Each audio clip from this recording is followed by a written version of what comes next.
Buena gente, ¿cómo estamos? Ya comenzamos el segundo día de Usta Diseño. ¿Vos, Lucía, cómo estás?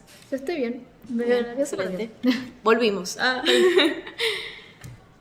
Este, este es el segundo día, yo soy Lucía. Yo soy Pía. Acá abajo pueden ver nuestras redes sociales y acá arriba también están las redes de Gusta Diseño. Sí, en el día de hoy les traemos gente bastante importante, dos grandes pilares de mi infancia. Les traemos a gente que estuvo involucrada tanto con Pixar como con Pachorra. Entre ellos, bueno, claramente está Martín Funes, el productor de Maldito Mouse, y también les traemos a Gastón Ugarte, que es un artista digital y también director creativo en Pixar. No se olviden también de que al final del directo vamos a estar sorteando 6 cursos de doméstica, así que no se vayan. Ahora en esta primera charla vamos a estar hablando con Martín, como dijo Pía, que su charla es el mundo de los efectos visuales, de la universidad al mundo profesional. Y también acuérdense que esto es una eh, modalidad Q&A, entonces pueden dejar sus preguntas en el chat y también en Instagram subimos una historia con una cajita donde pueden dejar todas sus preguntas y después de la charla de Martín vamos a estar respondiendo todo lo que pongan. Bueno, así que ahora los dejamos con Martín.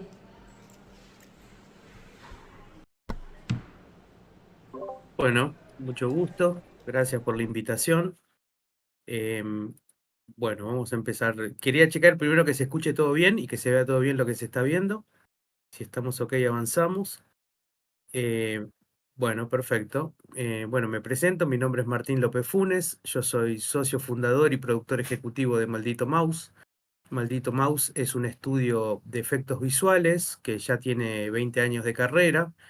Y como decían las chicas al inicio, esta charla un poco les quiero contar de experiencia de lo que fue crear un emprendimiento de cero desde Maldito Mouse. El nombre Maldito Mouse era el grupo de estudio que teníamos en la Universidad de Lanús en la carrera de audiovisión.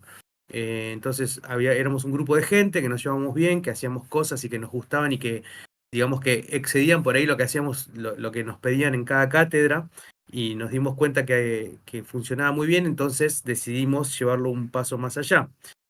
Entonces, primero voy a poner un pequeño reel, que es para demostrar qué es lo que hacemos, y luego voy a pasar a la charla a puntear un poco cómo fue esa progresión, digamos, desde la sala, desde el aula hasta crear una empresa. Entonces, vamos primero con el reel y después seguimos con las explicaciones. Perdón, lo voy a poner con audio, me equivoqué de reproductor.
Bueno,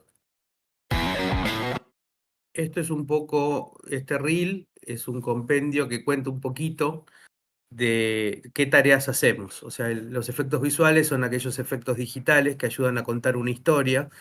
Por ejemplo, utilizando técnicas de green screen, de composición digital, de a veces de animación 3D para componer con el live action, o incluso animación en sí para hacer películas de animación, que también es algo que hacemos, animación 3D.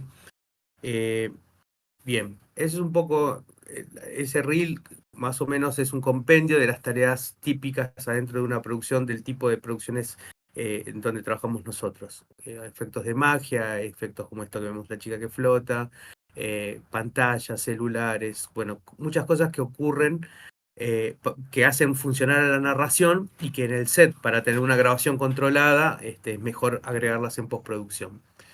Bien, entonces vamos a ver un poquito de dónde venimos. Bueno, ahí dejo un poco por si alguien quiere copiar las redes sociales. En vimeo.com/maldito mouse hay un montón de videos desde el inicio hasta de la carrera hasta ahora. Van a encontrar un montón de cosas que no están en la web por si alguno quiere chusmear. Bien, nosotros empezamos en el año 2002 en una carrera que se llama Audiovisión en la Universidad de Lanús. Es una carrera enfocada en la postproducción audiovisual, tiene una rama que se va para el lado de la imagen, que es la que hicimos nosotros, y otra enfocada al área de sonido. Yo empecé con el área de sonido porque soy músico también y estaba muy interesado, pero bueno, en el medio me encontré con la carrera y todo lo que presentaba la parte de imagen y me quedé enamorado. Yo previo a trabajar y a estudiar la parte audiovisual, yo venía del diseño gráfico, trabajaba en gráfica, trabajaba todo lo que era diseño para papel, ploteados, cartelería y demás, pero siempre me había encantado la parte de animación, lo que pasa que no sabía cómo estudiarla, era una época, estamos hablando, una internet recién comenzaba, entonces la información era difícil a veces de obtener. Bueno, cuando me enteré de esta carrera, me enamoré de todo el contenido y ahí empecé bueno, a generar mucho contenido a partir de lo que daba la universidad y también de saber por dónde explorar lo que yo quería encontrar y que por ahí no estaba en el aula. En ese sentido, teníamos un grupo de trabajo dentro de la universidad que se llamaba Maldito Mouse, efectivamente, que el nombre venía porque yo en mi casa tenía una Mac, una vieja Mac con un solo botón, un mouse de un solo botón, y bueno, los chicos venían de usar PCs y cada vez que venían a mi casa, no era justamente maldito la palabra que usaban, ¿no? Era este mouse de mierda y esas cosas, y ahí quedó el nombre de Maldito Mouse. Una anécdota, de dónde viene el nombre. Y lo escribimos como suena por fonética. Y que pensando que iba a ser más simple y después fue lo más complicado del mundo, después cuando pasamos a la parte de la empresa, la marca, digo, siempre tenemos que estar explicando cómo se escribe. Igual, bueno, funcionó. No nos hacemos ya tantas preguntas a esta altura. Bien, entonces cuando empezamos a ver que en la universidad, por ejemplo, no sé, había que hacer cortometrajes, había que hacer trabajos para cada asignatura dedicadas a la composición, a la animación, y veíamos que siempre teníamos intereses de superar por ahí el pedido, ¿no? Por ahí el pedido estaba correcto para aprender a usar ciertas herramientas o ciertas habilidades, pero en el grupo siempre nos gustaba explorar y si hacemos algo, viste, ya medio delirando y buscando siempre hacer algo más, y por suerte en un grupo que uno siempre sobrepasaba, si uno venía con una idea delirante, el otro la duplicaba, y venía un tercero que le metía un plus más de condimento, y bueno, siempre eran bastante trabajosos las tareas que hacíamos en los trabajos prácticos, pero con muchas ganas, o sea, eran cosas que le hacíamos de superación constante porque queríamos aprender realmente el oficio, éramos todos muy fanáticos del cine y de los efectos visuales. Entonces siempre no nos conformamos solo con lo que nos pedía el profesor del otro lado, sino siempre buscábamos explorar un poco más. Eso nos lleva a que como yo venía de la gráfica previo, yo entré un poco más grande, o sea, yo ya venía con una carrera hecha y yo ya estaba trabajando, mi primera etapa de estudios había terminado, digamos, y los chicos, bueno, en general eran un poco más chicos que yo. Y como venía de la gráfica, yo tenía un amigo que tenía un emprendimiento en aquel momento que se habían presentado en un concurso que era una incubación de proyectos. La incubación de proyectos es algo que en ese momento nosotros no lo conocíamos y que son empresas o agencias que se dedican justamente a eso, a encontrar proyectos que tengan potencial y los forman y los ayudan a que esos emprendimientos no queden en una idea, sino que se conformen en algo que pueda salir a la luz y que pueda crecer y que pueda exportar y que pueda vender y que pueda sumar puestos de trabajo. Bueno, son ideas muy interesantes que yo no sabía en ese momento que la incubación es algo que existe en todo el mundo y que es muy buscada porque bueno, es necesario para hacer crecer ciertas industrias. Por ejemplo, el software. El software tiene muchísimas incubadoras de empresas porque el software necesita mucha mano de obra. Entonces, todo proyecto de estudio, de nuevo emprendimiento y que sea, que vaya a aportar y hacer crecer esa red que necesita la industria del software, siempre va a ser bien apoyado y va a ser catapultado para justamente para que pueda crecer. Bueno, en aquel momento, el Centro Metropolitano de Diseño se encargaba de incubar empresas relacionadas justamente con el diseño, que tiene algo que ver con lo que estamos viendo en esta charla, no tanto porque nosotros no somos tanto diseñadores de objetos en sí, pero sí trabajamos con el arte, ¿no? Que tiene mucho de diseño, no por ahí creado por nosotros, que nosotros tenemos un trabajo más técnico, pero estamos relacionados de alguna manera. Entonces, en ese proyecto nos presentamos justamente así, como una empresa que ayudaba a creadores o a diseñadores a llevar una idea a cabo a través de un trabajo técnico pesado, que es la relación de efectos visuales, eh, que tiene mucha creatividad y mucha artística, pero con un esqueleto técnico muy fuerte. Entonces, en el año 2004 nos presentamos, ganamos por suerte y quedamos incubados y eso nos dio todo el potencial para pasar de ser un grupo de trabajo de la universidad a empezar a hacer nuestros primeros trabajos un poquito más grandes, ¿no? Porque por ahí empezamos a hacer algunos loguitos para alguna empresa, para alguna cosita, para alguna animación, para algún amigo que necesitaba algo, pero bueno, a partir de esta incubación ya empezamos a aprender cómo gestar una empresa, cómo movernos, cómo empezar a buscar los clientes que queríamos realmente. Y eso nos llevó a que en los primeros años, o sea, empezamos en 2004, no me acuerdo si esto habrá sido 2005 o 2006, ya empezamos a encontrar como los primeros trabajos importantes. Y el primer trabajo importante fue participar de una serie de TV que se llamó Vientos de Agua, que fue una miniserie con mucha producción, eran como muchas películas en una serie, era un trabajo impresionante que requería una cantidad exorbitante de efectos visuales que en ese momento en Buenos Aires no había cantidad de estudios que pudieran soportar todas las necesidades de la serie. La serie estaba dirigida por Juan Campanella, uno de los mejores directores de cine del país. Y bueno, al estar en esa incubación, conocimos a otra empresa que a su vez estaban conectada con esta gente. Bueno, a través del networking, por eso lo marco como un punto, a través de la sinergia con empresas incubadas, de completarnos, de hacer, o sea, uno hace una parte, otro hace otra parte, de hacer contactos, llegamos a esta primera serie de TV que fue nuestra apertura a lo que fue después todo lo que vino para Maldito Mouse. Era trabajar con mucho detalle, con mucho volumen, con mucha exigencia, porque Juan Campanella ya era un director consagrado, y bueno, en un equipo de trabajo muy exigente en todas las áreas.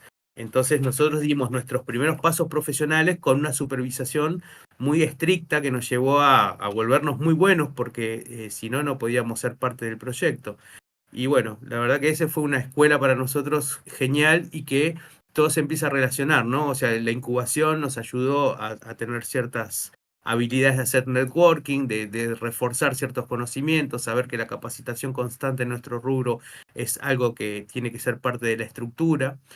Bien, llegamos a entonces, a esta etapa de la serie Vientos de Agua y por suerte nuestro trabajo fue muy bien visto, bien valorado y ya nos metió, digamos, como el primer gol en la carrera que queríamos lograr, ¿no? Que es entrar a trabajar en TV y cine, sobre todo cine, nuestra meta era el cine.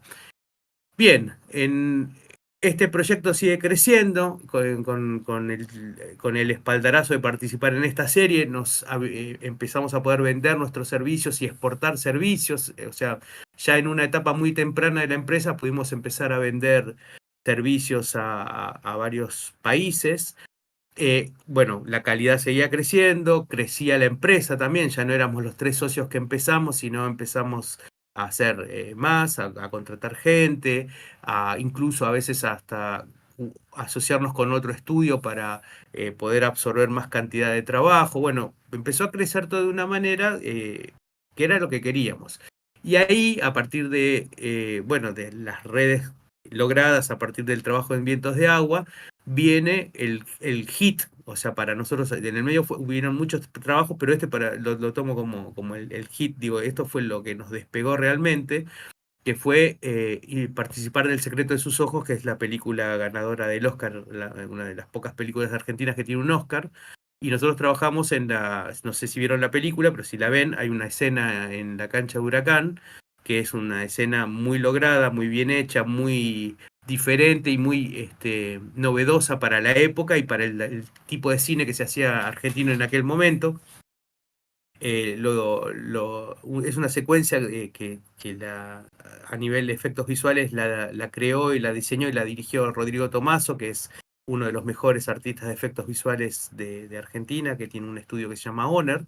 Él era una de las otras empresas incubadas anteriormente, con otro estudio, después, bueno, arma Honor, y la relación con él nos permite acceder aquí como Maldito Mouse, como un estudio más que se suma, y entre Honor, Honor en aquel momento no, él era parte de 100 Bares, que era la productora de Campanella, Maldito Mouse y otro estudio más, o uno o dos más, no me acuerdo, pero no éramos muchos, hicimos todo lo que se logró en esa escena, ¿no? Que es a partir de un grupo de extras, llenar un estadio que estaba vacío, bueno, un montón de detalles que hacen a que la escena sea creíble, ¿no? Que ese es el fin de los efectos visuales, no que sean vistosos los efectos, sino que la escena tenga una narración coherente y que sea creíble para el espectador.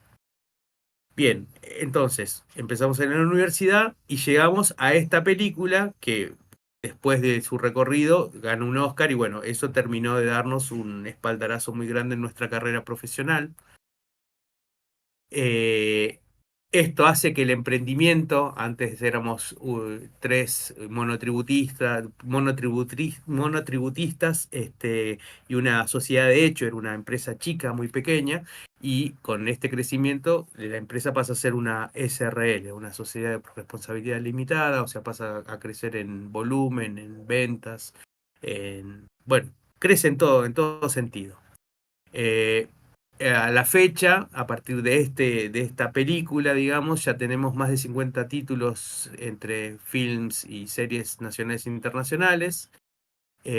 Acá quiero mostrar un poquito algo, después volvemos a la presentación.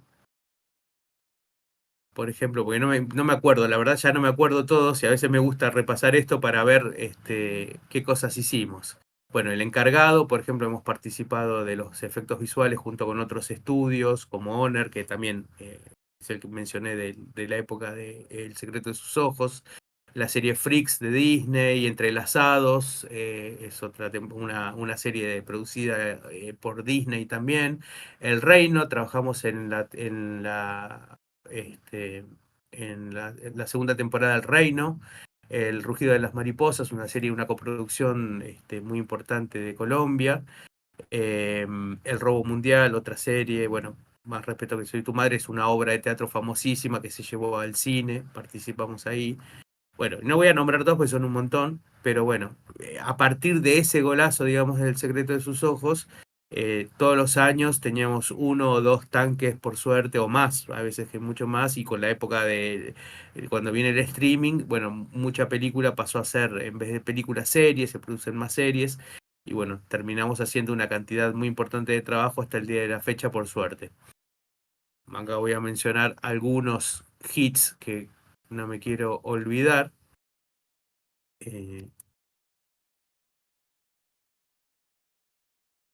Vamos a ver, por ejemplo, acá los ordené un poquito como para no perder el detalle. A partir del secreto de sus ojos, lo próximo que viene es una película para afuera, que es el Juego del Miedo. El zoo aquí se traduce como el Juego del Miedo, que justamente fue la primera película que hicimos nosotros en 3D, en la época que estaba muy fuerte el cine 3D con los anteojitos, que era una técnica muy difícil de trabajar. Había que hacer los efectos por duplicado en cada ojo y repetirlo con una precisión absoluta. Así que, bueno, este es un trabajo que fue genial, fue otra escuela para nosotros, aprender mucho de esta técnica para poder llevarlo a cabo, y aparte se nos abrieron un montón de puertas porque el cine 3D en ese momento estaba muy en auge. Dentro de esta época llega una oportunidad muy grande de trabajar en esta serie, perdón, no, en esta película, que es This is the End, con todos los comediantes que en ese momento estaban a pleno. La pasamos muy bien, nos divertimos mucho. Esta es una de mis experiencias favoritas en el estudio, haber trabajado en esta película, fue maravilloso. Luego llega la oportunidad de Man of Steel, trabajar en Superman, digo, fue algo que está impensado. Una vez nos llega un pedido con un título fantasma que no sabíamos ni qué era, y como pasamos cierta prueba empezamos a hacer algunas tomas, y bueno, toda la película esta cuando abre, que están en una plataforma marítima de petróleo, bueno, los efectos de esa secuencia están realizados por Maldito Mouse. Eso fue una experiencia, cuando nos enteramos que éramos Superman no podíamos creer, fue una cosa alucinante. Después, este es otro hit en la carrera, una vez nos llega un proyecto también con un nombre que no sabíamos ni qué eran, y cuando empezamos a ver quiénes trabajaban en la película, que eran todos los héroes de ficción de los 80, de acción mejor dicho, todos los héroes de acción de los 80, que por mi edad es todo lo que yo veía en la TV cuando era chico, y en el cine, bueno, nos volvimos locos y participamos de esta película Expendables 2, que es muy divertida, y aparte que muy emocionante para nosotros por trabajar con todos estos actores, o sea, no mano a mano con ellos, obviamente, pero sí en las secuencias que estas personas realizan, y para nosotros era maravilloso. Esta es otra que quería destacar, que es una película diferente. Esta fue nuestra primera película de animación. Hecha es una coproducción entre Argentina y España, y Maldito Mouse fue uno de los estudios que asumió un montón de trabajo. Hicimos como 1000 shots de animación, muy pocos meses, no me acuerdo si en menos de un año seguro, no me acuerdo si fueron 7, 8 meses.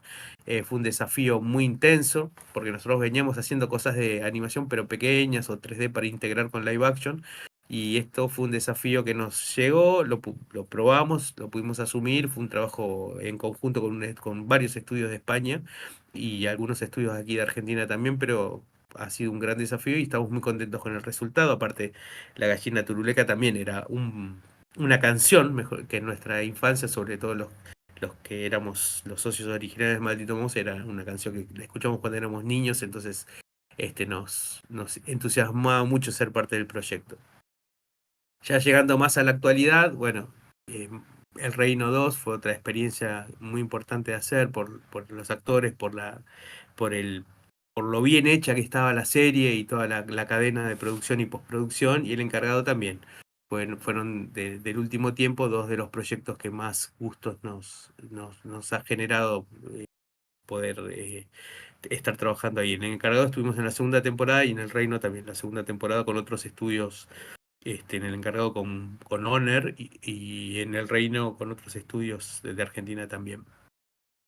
Bien, esto es un pantallazo.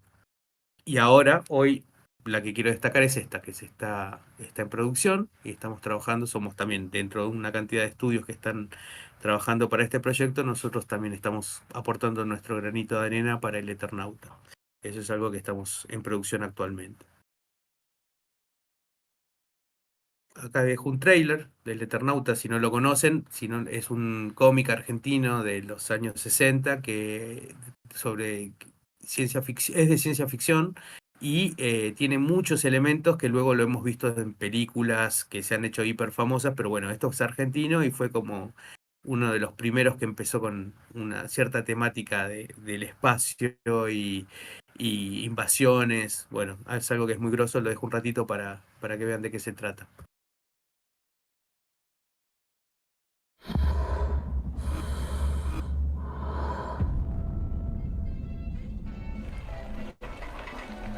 Qué fuerte que te sale. ¿Qué es eso? Hay algo en el aire, ¿no? Como si estuviera nevando. Nieve en verano. Se apagó el campo magnético de la Tierra. Hace 2 días que está cayendo del cielo una mierda tóxica que te toca y te mata. Este es un mensaje de emergencia. Si hay alguien escuchando, por favor, responda.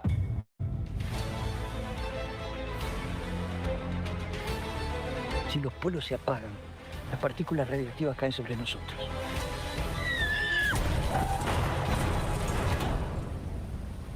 Esto también es por los polos.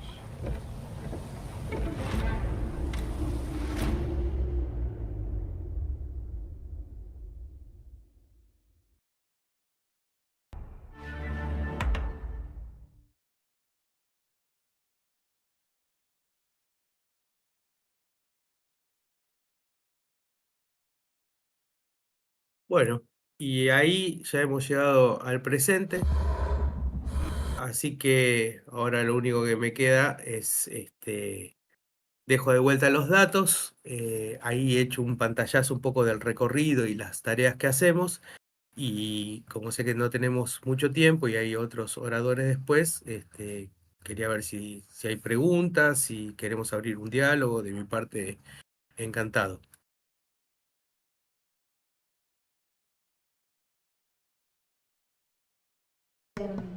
Bueno, la verdad que nos pareció súper interesante. Sí, la verdad me mató el origen del nombre Maldito Mouse. Realmente fue excelente. Bueno, Sí, teníamos un par de preguntitas.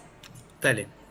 Estuvimos Este, tomando un poquito de apunte mientras Sí, hicimos veíamos. nuestra tarea Suena como muy- productoras de TN. ¿Ah? Está bien, muy bien, muy bien. La primera pregunta era, tipo, en el primer video nosotros vimos que, bueno, habías postado varias escenas de las cosas que habías hecho. Y, por ejemplo, Sí. había una que creo que era del encargado de la escena, donde aparecían varios televisores y vos como que, Sí. bueno, tenía, Sí. no sé si dice pantalla verde o es celeste, pero bueno, era una pantalla. Sí, sí, una Este, pantalla que se usa para recortar. Sí, mira, vamos a poner el encargado, me claro, dijiste, ¿no? sí, Sí. Mientras lo dejo de fondo para que se vea. bien, Eso, ese tipo de cosas. claro. Y también habías mostrado una de un tipo saliendo del auto, ¿sí? Mi pregunta Sí. acá es, sonó re profesional eso. Pero mi pregunta es tipo, ¿con qué criterio vos tomás la decisión de hacer esos efectos especiales? En el sentido No, de que son cosas que tipo vos, por ejemplo, a una producción de un video en un televisor es algo que vos tranquilamente lo podrías hacer como realidad, digamos, y no necesariamente hacerlo como un efecto en postproducción. bueno, ahí viene el secreto. No, es muy difícil hacerlo en la filma, que salga en la lente ya, digamos, en la cámara, ya salga ese efecto, lo que querés en el contenido de la pantalla. ¿Por qué? Porque hay veces cuando se empieza a filmar por un montón de, como es una cadena de muchos rubros y mucha gente y muchas cuestiones de tiempo, a veces hay que filmar y no sabemos lo que va en la pantalla. Por ahí el libro dice, Claro. sí, está charlando y está mirando unas cámaras de seguridad, pero no saben qué ven las cámaras de seguridad. Entonces hay que filmar y no, como no se sabe qué es el contenido, no pueden poner cualquier cosa, tienen que tener algo que vaya de acorde a la narración. Entonces por ahí dice, bueno, lo resolvemos en post. Entonces después hacemos el contenido que va en las pantallas, lo filmamos con pantalla verde y después lo llenamos, porque no, hay veces que no sabemos qué va. Y también hay otro tema, hay que la generación de contenido en una pantalla que emite luz puede afectar el registro en esa cámara, porque está iluminando también. Entonces, a veces se prefiere usar las pantallas apagadas o pantallas verdes, como en este caso, pero que no emiten luz o emiten baja intensidad de luz para que no afecte a la fotografía de la imagen. Y entonces Claro. después se agrega en post. Entonces son decisiones a veces técnicas, a veces porque no queda otra, que porque no tenemos el contenido. Entonces, no es que siempre, a veces se puede hacer la elección de decir, che, tengo el contenido todo, da bien la cámara y claro, es mucho mejor, te ahorras un paso en postproducción, pero en la mayoría de los casos eso no sucede, digamos. Claro. Como siempre, todo se arregla en postproducción. A mí Y se me sí, ocurrió a una. veces es una cadena, vos pensás que para hacer una serie o una película es una cadena de muchos procesos, mucha gente y un presupuesto que cumplir. Y hay veces que hay que empezar a avanzar con pasos, por más que no esté todo definido, porque si no, se me estira todo mucho en el tiempo y no llego para ejecutar el presupuesto que tengo que ejecutar. Entonces, a veces, ya te digo, a veces por un tema técnico de la fotografía, a veces por un tema de que el director quiere después resolverlo más adelante, cuando digo, no, no, sé, en el momento que se filma dice, no, no tengo ni idea qué va. Entonces filmen con pantalla verde que después lo elegimos. A veces pasa eso. Bueno, justo esto del término postproducción Sí. me hizo venir una pregunta a la cabeza que es, ¿ustedes es realmente postproducción? O sea, es como esto que dijiste antes, de que a veces el director pide una pantalla verde. ¿Ustedes mientras se graba también participan de eso o lo dejan, le dan ya todo el material en crudo y ustedes recién al final se meten recién a hacer su trabajo, digamos? No sé si... Cuanto más profesional es el trabajo que hay que realizar, empezamos desde el inicio, te diría que desde la creación del libro, desde la creación del guión, para que no elijan un proceso que después no se puede hacer, o que vaya a quedar mal, o que exceda el presupuesto que tiene asignada esa secuencia. Bueno, en general, cuanto más profesional, se trata de participar desde el inicio, para justamente no elegir un camino que después no se pueda llevar a cabo o que quede mal. Eh, entonces, también otra cosa que se hace es ir a supervisar. Che, mirá, tenemos que hacer este efecto, por ejemplo, no sé, lo que vimos recién de la chica que cae del balcón. Bueno, va a ir un supervisor para que no se filmen de una manera que después no se pueda hacer. O no sé, el tema de lo que vimos antes que se completaba un teatro. Bueno, hay que filmar grupo de gente de determinada manera para que después el efecto se pueda hacer y sea creíble. Entonces, además de participar a veces desde el inicio, desde la creación y ya aportar cómo crear eso desde el rodaje, también lo supervisamos para que después cuando nos llega a nosotros el material sea posible hacerlo. Entonces, yo te diría que en el 90% de los casos participamos desde el inicio y después hay otra cantidad de cosas que no, que participamos o sea, che, ya está y la frase que dijeron hace un rato, hay que arreglarlo en post, porque se nos escapó y Claro. entró parte del equipo de rodaje en la lente, porque pasó un grupo de gente caminando que no tenía que estar, porque entró el boom y nadie se dio cuenta, porque hay un reflejo que no tenía que estar. Bueno, todas esas cosas obviamente saltan en la edición. Pero todo lo demás, por ejemplo, esto que estamos viendo ahora de los vidrios en el Reino 2, esto fue pensado por alguien y hubo que ir a ver la locación, chequear si era posible hacer esto, hacer alguna prueba, supervisarlo para que miren a determinado lugar como si estuvieran mirando un contenido que no existe en el momento del rodaje y después en post se aplica de manera correcta para que la toma final tenga lógica, no tenga sentido. Así que participamos en todos los procesos, desde el inicio hasta el final y a veces no, y a veces no llega ya todo listo, pero esas son cosas donde tenemos que ejecutar más como bomberos, digamos, no tenemos tanto que ver en el diseño y en la creación de la secuencia, sino a arreglar problemas. Bien. Otra de las preguntitas del chat era si a la hora de recibir un proyecto, automáticamente tu cabeza ya está pensando en los recursos que van a ser necesarios utilizar y la complejidad que va a llevar ese proyecto. En el momento de recibir un proyecto, lo primero que se hace es justamente ese trabajo de análisis para saber cuánto tiempo va a requerir y qué presupuesto tiene el trabajo, ¿no? Entonces, es algo que me preguntás, es un camino que tenemos que hacer antes de recibir el trabajo para poder evaluarlo y ponernos de acuerdo con la plataforma, con la productora o quien encargue el trabajo, que decir, mira, el calendario de trabajo es este. Estamos de acuerdo, bueno, el costo es tanto, estamos de acuerdo, entonces sí, hay que hacer todo ese análisis previo a empezar cualquier trabajo. Bueno, nos tenemos unas... La verdad que yo no soy muy conocedora de los efectos visuales, pero en el chat sí nos preguntaron algunas cosas Sí, que, bueno, una dice el footage que consiguen para los traqueos son generalmente en 2D o en 3D. También nos te preguntan escucho muy bajito, ¿cómo? Perdón. si el footage que consiguen para los traqueos son generalmente en 2D o en 3D. No, Este, depende, eso no lo conseguimos. A nosotros nos mandan algo y a veces hay que hacer traqueos 2D y a veces hay que hacer traqueos 3D. Bien. Eso depende del análisis de la necesidad de cada toma. Supongamos que es algo que evoluciona en la distancia, o sea, imagínate que yo tengo, no sé, mi mano así y mi mano se tuerce y se aleja, ahí tengo que hacer un traqueo 3D. Por ejemplo, si yo quisiera poner un anillo en mi mano, en mi dedo, y si solo me muevo en los ejes vertical u horizontal, es un track 2D. No hace falta que cambie la fuga o la perspectiva. Entonces, eso es algo que no depende de nosotros, digo, no es que consiguen, sino que a veces nos mandan cosas que se necesitan traquear en 2D, a veces cosas que se tienen que traquear en 3D. El traquear es realizar el seguimiento de algo para ponerle, o sea, componer algo sobre esa imagen y que parezca que está ahí y se mueva igual. Bien.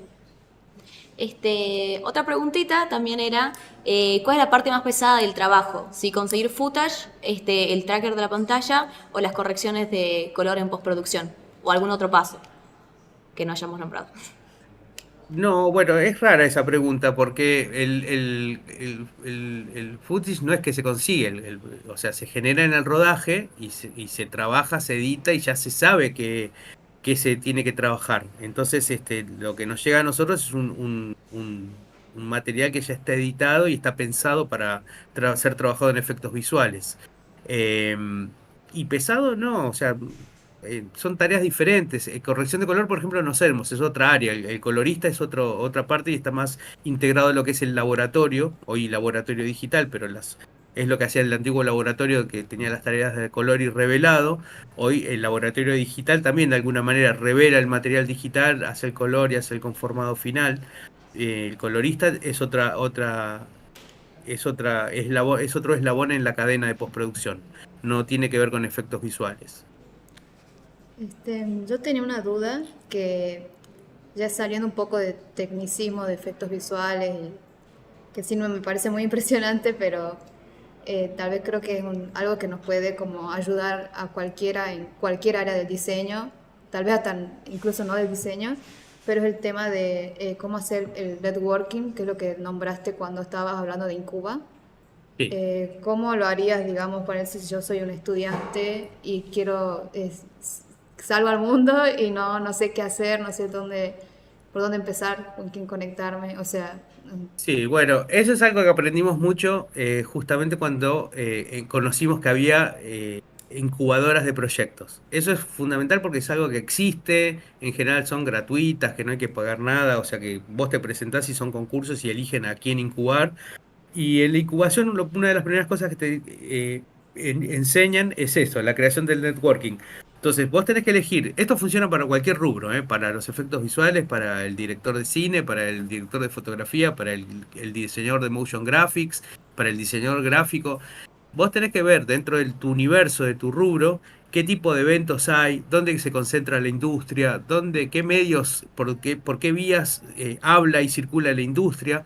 En aquel momento, cuando empezamos nosotros, bueno, no había redes sociales fuertes como hay ahora, entonces por ahí era todo más presencial. Entonces había eventos físicos presenciales que había que asistir, estar ahí, charlas como esta, presenciales. Entonces, cuando terminaba la charla, te quedabas, le dabas una tarjetita, le preguntabas, ¿me das una tarjeta porque te quiero hacer unas preguntas? Bueno, todo ese tipo de cosas era empezar a ponerse en contacto y por ahí tenías el mail de un tipo grosso de tu industria y le mandabas, mirá lo que estoy haciendo por si en algún momento necesitas algo y bueno, así empieza, así se empiezan a abrir los diálogos. A mí, por ejemplo, muchas veces pasa que en charlas como estas, por ahí alguien dice, mira, yo soy animador o soy compositor, te puedo mandar algo, lo recibo y bueno, en algunos casos justo por ahí se abre un puesto y recibí algo interesante y entonces abrimos una charla para una posible oportunidad laboral y bueno, se abre a partir de eso, de ponerse en contacto y de buscar ese contacto, o sea, no quedarse a la espera que te llegue la oportunidad, sino ir a buscar esa oportunidad, buscar a la gente que te interesa, tratar de conseguir una vía de comunicación directa con esa gente. Claro. A ver, tipo, a lo largo de todos estos años, tipo, tu estudio participó en grandes películas, tanto nacionales, internacionales y todo eso. Pero ahora mi pregunta es, ¿cómo llegaste a conseguir justamente el estar en contacto con todos estos grandes proyectos? Tipo, me imagino que, bueno, la mayoría fue con ¿cómo decirlo? Como con el boom de El secreto de sus ojos, digamos. ¿O no? Sí, en realidad es todo. O sea, haber participado en una película que gana un Oscar, obviamente ya te da una chapa, por decirlo, te da un prestigio que cuando vos te presentás decís, ching, nosotros trabajamos acá, eso algo que del otro lado le prestan atención, obviamente. Pero el tema de exportación vino un poquito antes, o sea, eso ayudó, obviamente, pero vino un poquito antes, ya empezamos a exportar antes del secreto. Y no, era un trabajo pulmón, por ejemplo, ese trabajo lo hacía yo, el de contactar gente, que era buscarme por todas las revistas, portales y cuestiones que tuvieran que ver con nuestro rubro, buscar todas las empresas, las compañías, mirarme 20 películas por fin de semana y en los créditos buscar quiénes eran las compañías productoras, buscar los mails y empezar a mandar los contactos a los productores ejecutivos, mostrarles lo que hacíamos.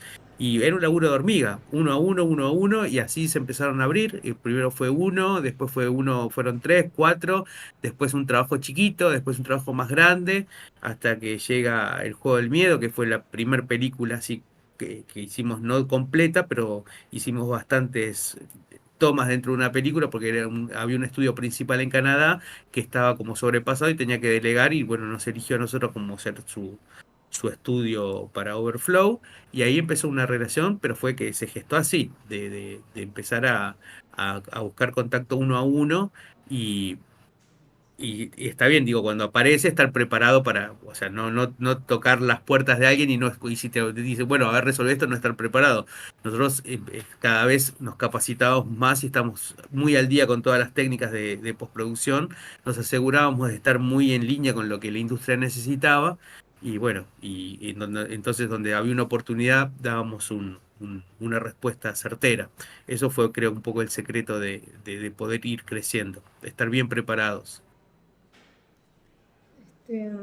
Bueno, yo supongo que esto de ir creciendo, de adquirir nuevos conocimientos, que la empresa se vaya haciendo más conocida, supongo que afectó un poco también tu rol. O sea, ahora vos solo supervisás o también pones por así decirlo, las manos en la masa haciendo No, los no, efectos. O bueno, sea, yo ah, al inicio yo sí era un compositor dentro del estudio. Todos teníamos que hacer de todo, porque éramos poquitos. Después, a medida que fue creciendo, cada uno fue como tomando un rol específico, porque esa también es otra cosa que aprendimos al incubarnos, que hay que buscar ciertas especialidades, ¿no? O sea, dentro de toda la gama de servicios que ofrecíamos, bueno, ¿en dónde te especializas? Nosotros arrancamos haciendo un trabajo que se llama rotoscoping, que es el enmascarar y aislar elementos y seguirlo cuadro a cuadro, algo parecido a lo que estamos viendo ahora, hacer esas máscaras blanco y negro, que es algo muy requerido para los efectos visuales, para poder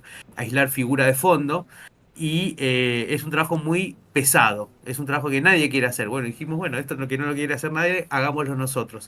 Entonces, ese trabajo nos dio también un plus de decir, bueno, todo esto que no lo quiere hacer nadie y es difícil y pesado, démoselo a estos chicos. Entonces, en ese momento todos hacíamos un poco de todo, después cada uno empezó a hacer su moverse donde le quedaban las tareas más cómodas. Por ejemplo, Pablo Fuertes, que es uno de los socios fundadores originales, eh, se volvió muy bueno como artista y por lo tanto después con el tiempo lideraba equipos y era muy bueno para hacer devoluciones y sacar a gente que estaba con menos experiencia, sacarlas adelante, explicándoles cómo avanzar. Entonces se volvió supervisor, o sea, con el tiempo es uno de los supervisores de efectos visuales con más experiencia acá en Argentina. Y Pablo hoy es el supervisor del estudio. Romina, que era la otra de las socias fundadoras, a ella le encantaban los números, entonces se llevaba muy bien con todo el tema administrativo contable, y a mí, por ser el más grande por ahí, en aquel momento era el que me llevaba mejor encarando a las empresas o potenciales clientes, los chicos eran más jóvenes que yo tenía por ahí unos años más y por ahí tenía otro peso frente a un cara a cara en una reunión. Entonces yo es como que, y se me daba bien aparte, digo, en la parte de la venta, entonces yo me encargué más de estar al frente y por eso el rol de productor ejecutivo, soy el que está siempre, digamos, tratando con el cliente. Yo soy quien presenta el estudio y después quien va llevando la relación más comercial, digamos, de alguna manera, y después el resto del equipo se encarga del día a día más de producción. Pero no, hoy en día yo, por ejemplo, no compongo, me encargo de abrir y cerrar oportunidades, pero sí, a veces superviso algunas cosas, obviamente las miro, veo que cumplan cierto sello de calidad que tenemos, pero no soy quien se encarga de la supervisión diaria. Lo mío está más en ver que todo avance como tiene que avanzar, que se cumpla el calendario que se tiene que cumplir, que vaya todo según lo acordado. Eso es un poco mi función hoy. Claro. No, sí, es que bueno, al principio sí, tenés que hacer todo. Te guste o no te guste, buscar información, todo. y yo quería Claro, saber, al principio teníamos que hacer, todos éramos multitarea, no había otra forma. ¿y extrañan un poco la multitarea o ya es como un alivio? Un poco más relajado. No, es que ahora no se podría, porque ahora ya tenemos una estructura y un nivel de proyectos que ya tenemos que ser específicos. O sea, ya no llegamos a un momento que tenemos que dividir los roles. No podríamos estar haciendo todos todo, eh, porque necesitamos que las cosas sigan un camino que ya está hecho. ahí en ese punto, digo, a veces en algún proyecto interno, por ahí sí nos damos el gusto de meter mano y hacer cosas, no sé, yo cada tanto hago, como soy músico también, cada tanto hacemos algún videoclip musical. Cuando empezó el tema de inteligencia artificial, nosotros hicimos uno de los primeros videoclips musicales con inteligencia artificial y ahí sí, yo metí mano y estuve haciendo y estuve dirigiendo. Pero digamos, eso lo hacemos más cuando nos damos un gustito no comercial, ¿no? Cuando son cosas más internas nuestras. Bien. Ahora, bueno, como para ir cerrando, te vamos a hacer una preguntita un poco más divertida. Bueno. ¿Cuál sería el top 3 películas que recomendarías? Así nos vamos con la recomendación a la casa. Oh, Claro, tarea para la ok. casa. Es difícil esa, ¿eh? Top 3. Claro, no necesariamente tiene que ser como inspiración, puede ser cualquier cosa. Claro, Algún gusto las culposo que primeras tenga se te cualquiera. vengan a la mente que vos decís, estas son buenísimas. O sea, que esas películas son esas preguntas, digo, son tremendas porque no te querés olvidar de ninguna y ahora se me olvidan todas. Eh, bueno, yo lo que no puedo dejar de recomendar es el, algún capítulo de la saga Star Wars, que yo soy muy fanático, y El Imperio Contraataca para mí es un peliculón, por ejemplo. Eso es una película que no podría dejar de verse, y lo que sería Una Nueva Esperanza, que es la primera que se emitió en cine, digamos, la primera película que se brindó en cine, aunque es la número 4 de la saga.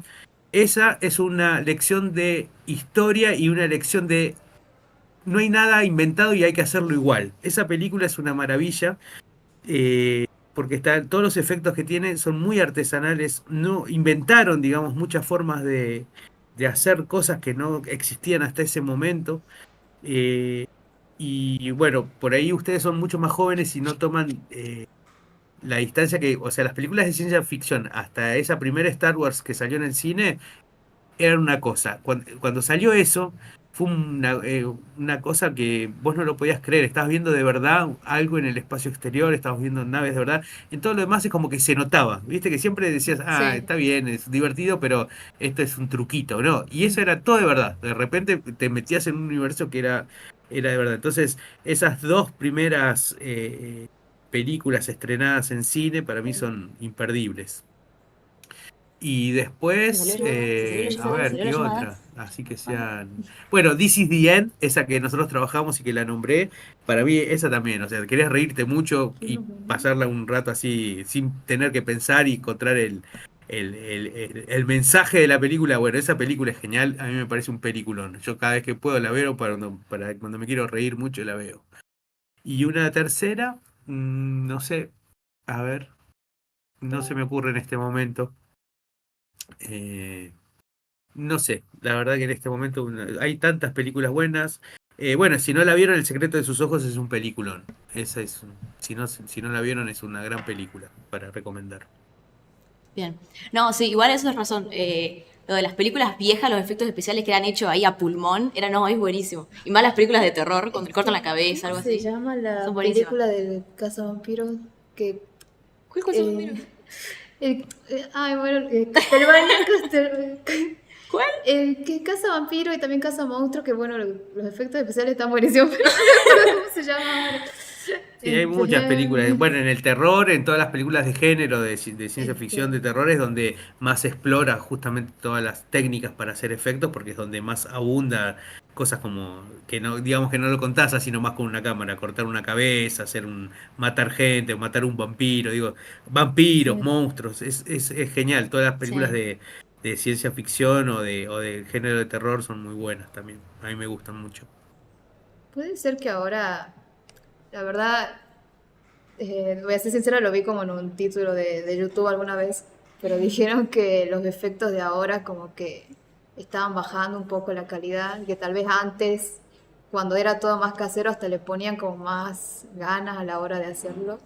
No, lo que sí yo Bueno, opino, que eso es un pensamiento muy personal, no es que esté bajando la calidad, que se está volviendo todo como una máquina de fábrica, o sea, todos usamos el mismo software, las mismas técnicas y todo empieza a parecerse como mucho. Entonces sí entiendo que antes había como una firmita más de autor, ¿no? O sea, cuando vos veías Claro. Tiburón, era un tipo que se puso, el director que se arremangó junto con la gente de efectos a ver cómo hacían un tiburón. Inventaban cosas porque no había forma de hacerlo. Ahora es como que todos tenemos un software que domine un poco la industria y todo se termina pareciendo un poco, eso es cierto. Este, y eso es todo lo que tenemos para preguntar. O sea, Sí, ya estamos. eso. Bueno. Muchísimas gracias, Martín, la verdad, por venir ahora. Te lo agradecemos muchísimo. Hemos aprendido una Sí, banda. nos abre como otro mundo porque tal vez nosotros estamos muy cerrados en lo que es el diseño, tal vez vectores, Photoshop y todas esas cosas y no conocemos mucho lo que es efectos visuales y postproducción. Claro, Así verlo desde que- un punto más de como cinematográfico, la verdad que es muy interesante. Bueno, por ejemplo, acá les voy a mostrar algo antes de cerrar, entrelazados. Esta serie, y acá hay una conjunción entre lo que hacemos nosotros y lo que hace un diseñador gráfico. Todos estos halos de luz tipo magias que van recorriendo, todo esto, previo a que nosotros lo tuviéramos que animar, se crearon conceptos, porque esto es como una historia que es tipo Harry Potter, ¿no? Hay una magia de un color bueno, una magia de un color mala. Entonces, para que el director, antes de empezar, porque el proceso de animación es muy costoso en tiempo y en dinero, entonces antes de que nosotros empezáramos a probar sobre cualquier cosa y que el director mirara y dijera, no, esto no, esto no, esto no, vino un diseñador gráfico y creó los conceptos hasta que el director, en Photoshop, o sea, elegían un fotograma de que el director quería, entonces un diseñador gráfico hacía el diseño y después con ese diseño nosotros creábamos lo que teníamos que ver en movimiento, pero para no estar malgastando presupuesto y tiempo de la postproducción, un diseñador gráfico, por ejemplo, creaba todos estos conceptos. Eso, por ejemplo, es un detalle como cómo se engancha a veces, cómo se vuelve multidisciplinario el trabajo. sí, Claro. es medio como los style frames cuando Sí, sí, sí. bueno, cuando en una película es como que hacen solo un frame de cómo se vería para abaratar costos, creo. Pero bueno, no sé. Muchas gracias por, Muchas gracias por habernos- venir, la verdad. por habernos- Bueno, Así que nada, si gracias te por quedas la acá invitación. Nada. Si te quedas acá un ratito en la llamada, ya le terminamos de hacer una cosa a los chicos antes del Bien. break. Y eso. Muchas gracias. Dale, gracias, saludos. Bueno, hemos tenido un par de errores técnicos, como seguramente han visto. Esperemos, bueno, que la próxima se repita. Pero bueno, errores humanos, está Manejamos todo bien. Este, Así que nada, ahora se viene Gastón. Gastón, Acuérdense que al exacto. final de directo vamos a sortear los 6 no me sale el nombre. Cursos de doméstica. Cursos de doméstica. Así que nada, en total son 24. Estamos siendo muy buenos este año, la verdad. Así que Muy aprovechen. generoso. Muy generoso. Qué sororo de nuestra parte. Así que Eh, bueno, vamos a un break a un ahora break. y volvemos a las 5:20 por ahí con Gastón Ugarte. Así que bueno, no se desconecten, quédense en el break, búsquense un mate, algo y quédense ahí.